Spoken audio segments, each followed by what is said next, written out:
to be able to just make a choice on your own and just be able to speak for yourself. This One's Wife, Humility versus Hubris. Hello, I'm H.G. Tudor. Catherine, the Princess of Wales, continues to receive unmerited vitriol fired at her by those haters within the Sussex squad.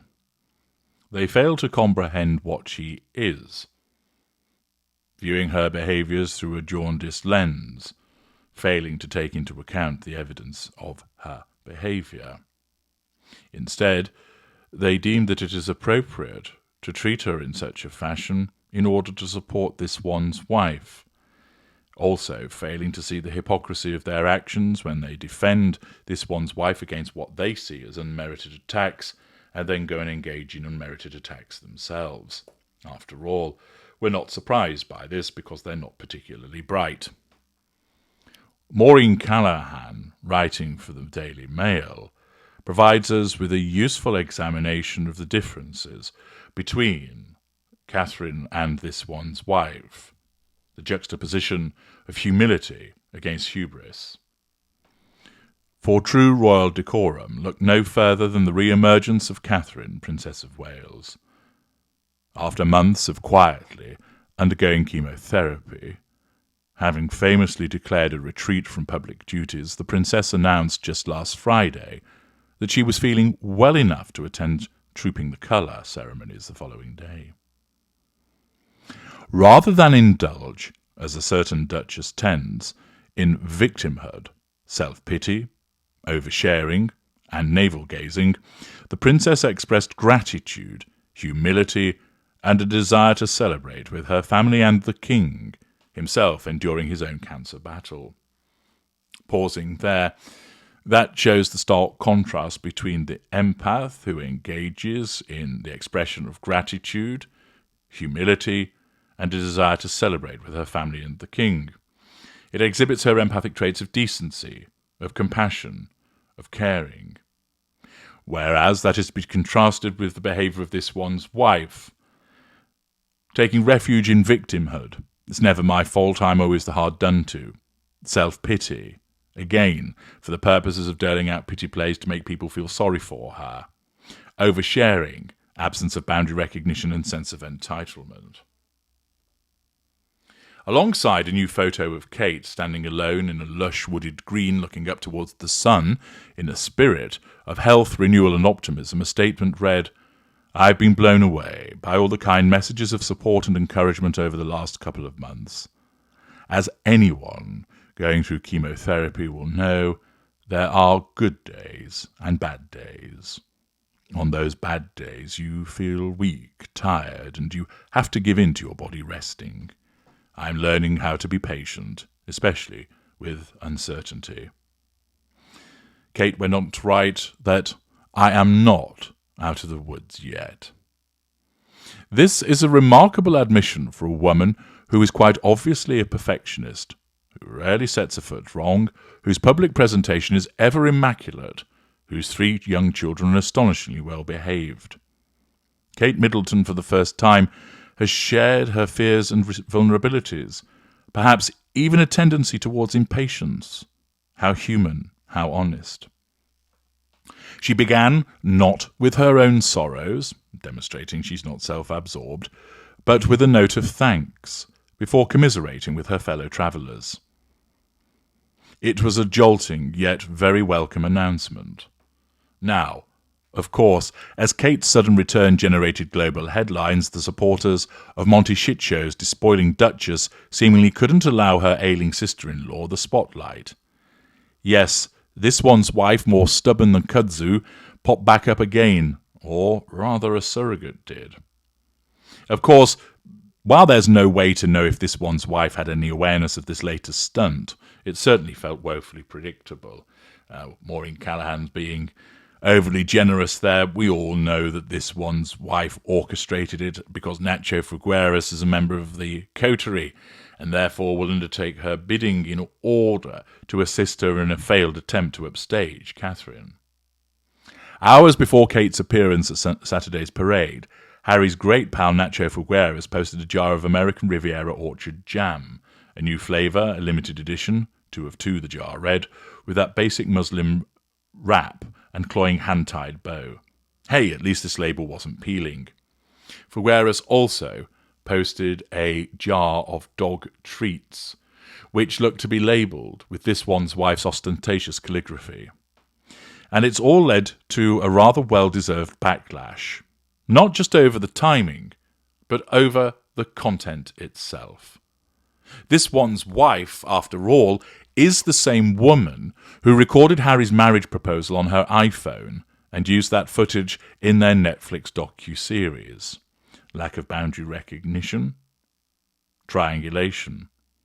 The same woman who brands herself a feminist, yet reminded the world during that incendiary Oprah sit-down that Kate's one-time nickname had been Waity Katie, smearing lack of emotional empathy. Who again on Netflix smirked as she appeared to mockingly reenact her introduction to the late Queen with a deep courtesy. Belittlement. Nothing this one's wife does ever feels accidental. It would hardly be the biggest surprise if she had some hand in the timing of this new promo for the still merchless ARO.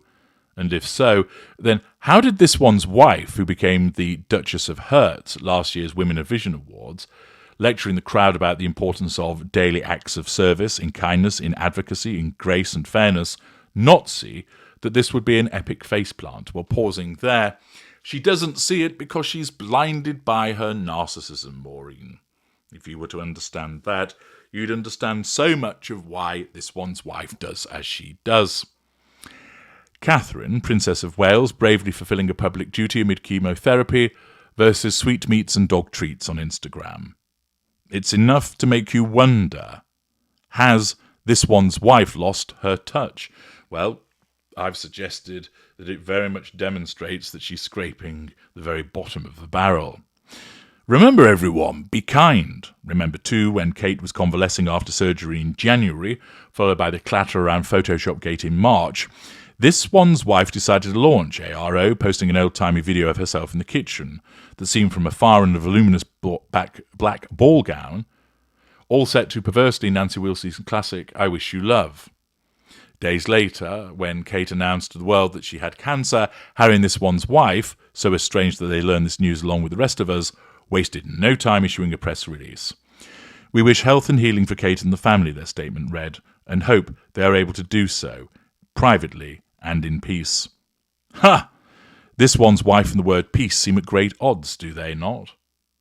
It strikes me that if they want to give their full support, they would finally set aside their grievances, drop the pernicious victimhood act, and apologise for insinuating to Oprah that the royals were racist. Indeed. However, that won't happen because this one's wife doesn't see that she has anything to apologise for, that she believes that her grievances are legitimate, that she believes that she should be the one that's apologised to. She should also apologise for Harry reprinting private texts between this one's wife and Kate in his memoir, or for the major mistake of mouthpiece, improbably named plastic-faced lick-spittle Lieutenant Omid Scobie, naming Kate and Charles, now the most sympathetic and admired royals going, as those so-called racists, information that has still not been denied by the gruesome twosome. Then again, this one's wife is the woman who, amid a backdrop of impoverished African children, complained about her mental well-being and griped that not many people have asked if I'm okay. Kate, meanwhile, spent hours on her feet on Saturday, in heels and a form-fitting white dress, to show up for her sick father-in-law and for her country, no doubt at great personal toll. The princess understandably will most likely have been left drained and fatigued, but she's not asking for our pity. Compare Kate's most recent statement with this one's wife's typical logorrhea, her vintage LA word salad of self-validation and narcissism, signifying nothing. Here she was in Nigeria just last month, cosplaying as if on royal business, explaining how her Nigerian ancestry only made her that much more awesome. What has been echoed so much in the past day is, "Oh, we are not surprised when we found out you are Nigerian. It is a compliment to you because what they define as a Nigerian woman is brave, resilient, courageous and beautiful," she said. And this one's wife wonders why, with each successive attempt to rival Kate, she only ever fails. A useful summary showing the difference between the two women, the empath and the narcissist, the way that this one's wife simply doesn't get it because she can't get it, because her narcissism will not allow her to get it, and that will never ever change. What about below the line? Let's take a quick dive there to see what people are thinking in relation to the two women. Beth Bear writes, "The only thing to be said is Princess Catherine of Wales is a class act. She embodies the qualities that all people need to espouse: empathy, kindness, grace, and gratitude, to name a few." Glad Lamb, "They could not be more different in every way. It was lovely to see Catherine and the children again." Mayor 777 writes, "Yeah, that's not something anyone will ever say about this one's wife." Canadian Girl, "There is absolutely no comparison between the two of them. Princess Catherine is the definition of class, and this one's wife is the definition of a wannabe star." Tracy 2378, "Kate is brave, poised, emotionally mature, and at the same time as ordinary as any of one of us. She is aware of the power she carries and uses it to promote acceptance and optimism. She has no need to seek approval outside of herself." Pinmac, "Although Kate now occupies a position of public importance, she realises that the monarchy is an ancient institution of which she is only a part. Kate's own personal priority is her family, and being Princess of Wales is her job. That and her steady upbringing keeps her feet on the ground, whereas this one's wife was spoiled by her well-meaning father, seemingly neglected by her mother, and is unhealthily full of her own self-importance. Kate is a grown-up. This one's wife is still a needy child. That's the big difference." Be in your bonnet. "How this one's wife gets it so wrong every single time with the best PR people money can buy is baffling. No, it's not. It's a narcissism. It's almost as if she makes the worst possible decisions available. Whatever you think a PR expert would recommend, she picks the opposite.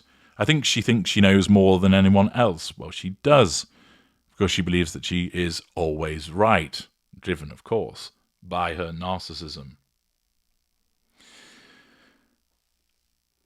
Quite the comparison, supported by those below the line, demonstrating the differences between the empathic Princess of Wales and the narcissist that is this one's wife.